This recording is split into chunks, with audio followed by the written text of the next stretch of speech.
I'm going to, in fact, ask you to be with us, Palmi. We're going to talk to you, in fact, a little more about that.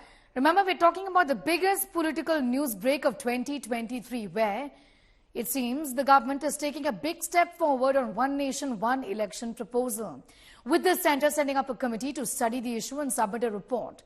The panel is going to be headed by former President Nath Kovind. The move comes the day after the centre announced a special session of Parliament from the 18th to the 22nd of September, wherein crucial legislations are likely to be brought in. The government is tight-lipped about the likely agenda of this session. India Today has learned exclusively that the government is likely to bring in the One Nation, One Election Bill. Bills on the Uniform Civil Code and Women's Reservation are also likely to be introduced in the special session of Parliament.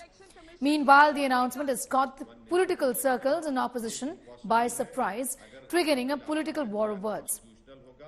Vehemently opposing the proposal, Team India deemed it as unconstitutional and against the basic principles of democracy.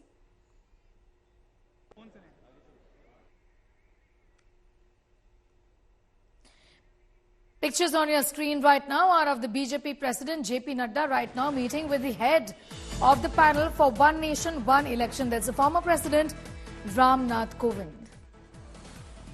Paulmi, in fact, continues to be with us for more details on that. Paulmi, if you can hear me, I want to ask you about what are you picking up about this particular meeting in terms of the head of the ruling political party there at the centre meeting with the head of this particular panel that has been formed?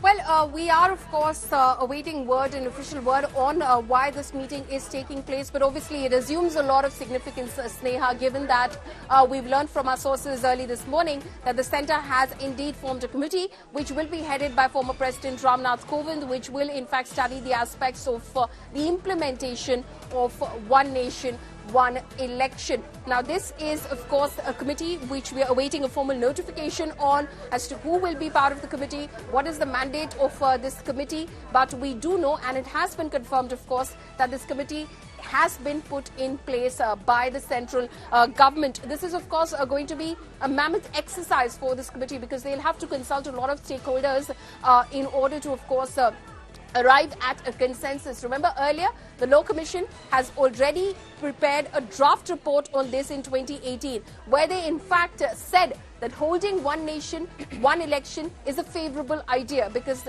which means that, you know, a country is not constantly in a cycle of elections. You conduct elections over a period of time. This doesn't mean that you hold all elections on one day. It's over a period of time, maybe a couple of months or so. You hold those elections, you get done with it, and then, of course, the cycle repeats 5 years later. So in that sense, of course, it is a feasible idea. It is a favourable idea, and desirable indeed is what the Law Commission has said. But the Law Commission, of course, has looked into various aspects of how it could be conducted, giving various options as to what happens if you, say, for instance, decide to hold all elections in the summer of 2024, including the Lok Sabha elections. What happens to assemblies that have been just, come into, because they've just been elected? The State Assembly of Karnataka, for instance. What happens to if you hold state elections in Telangana, Chhattisgarh, Rajasthan, Madhya Pradesh before that? What happens to that?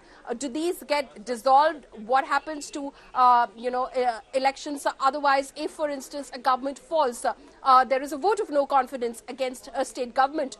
What happens in that case? For instance, the Law Commission gives a proposal that it can't just be a vote of no confidence, because you're not, possibly going to hold another election immediately. So you can't just hold a no confidence motion. It has to be a vote of confidence for an alternate government.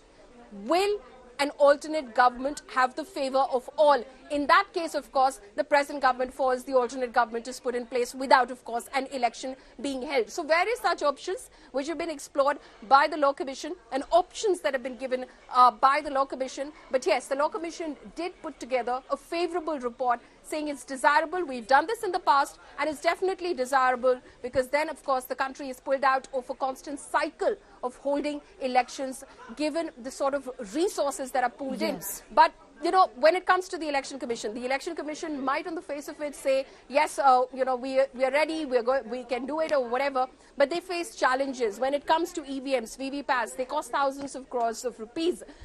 The resources to come in to, in fact, holding as many elections across the country at the same time, as many EVMs and VVPATs across close to about 7 lakh polling booths across the country. That's going to take a lot of resources. They are struggling for resources in terms of holding 5 simultaneous elections at this point of time. Are you prepared to hold this across the country? Various challenges that in fact exist.